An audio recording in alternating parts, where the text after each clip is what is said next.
Here I am at CES 2026. Lots of exciting things. In this video, we're going to focus on the best of robotics, from playing ping pong all the way down to pets and much more. Let's have a look at the very best of robotics at CES.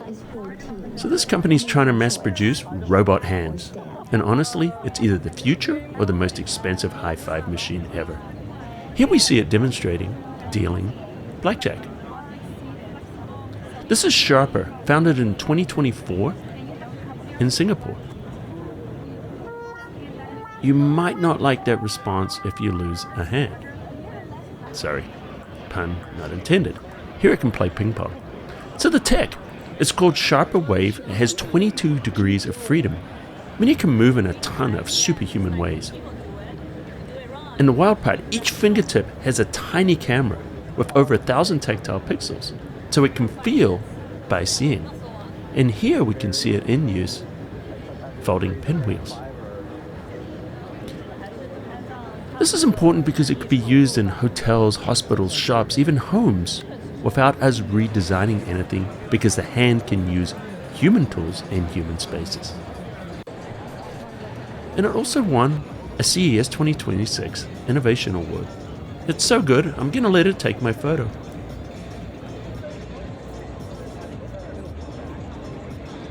Don't worry about the finger going over the lens. I'm sure that's going to get better. And here's the final result. So when you hand your camera to most people, you get too much headroom.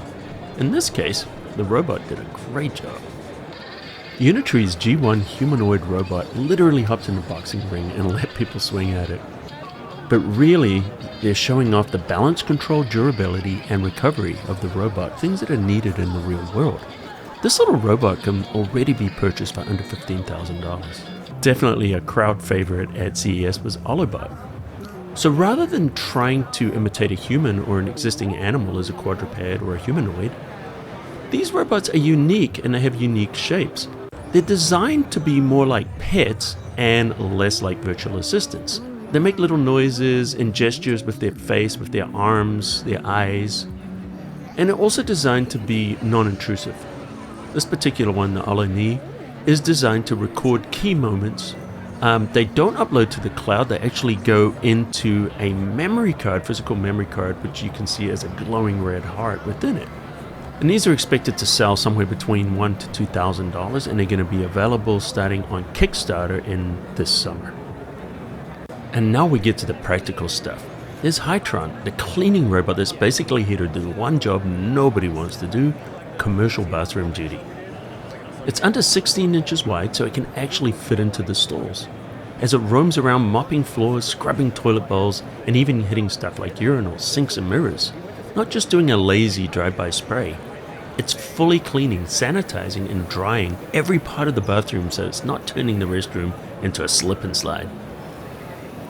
It's got autonomous navigation with obstacle avoidance and can return to its dock to self-charge and replenish its supplies and even unload the dirty water.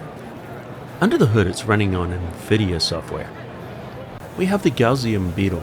This isn't your regular Roomba, this is an industrial cleaner.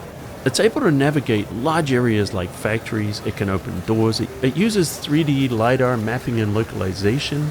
With a 4 to 8 hour runtime and auto docking and charging, it means it can continuously clean around the clock.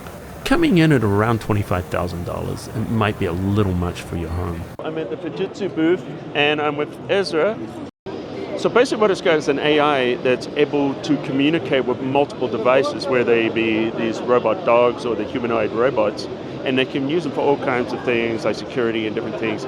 And it can predict what's going to happen, and it can also send instructions to these different robots to perform different tasks. I'm going to pass it off to Ezra, who's going to explain it to you. So this is spatial robotics. So in a specific space, the AI, we call it like the spatial world model. It understands what's going on inside that specific area by collecting data from sensors, cameras, and even robots, and then gives proper directions to multiple robots at the same time. And on top of that, it even predicts, it understands the intentions of people in that specific area. And predicts the behavior patterns after that. So that's probably what's different from digital twins and the traditional systems, maybe. So, and this model can be applied to many areas like manufacturing, healthcare, etc. So, and right now, well, Fujitsu has developed this software behind the system, but we haven't developed any hardware or products yet. So we are looking for some corporate and academic partners in the future.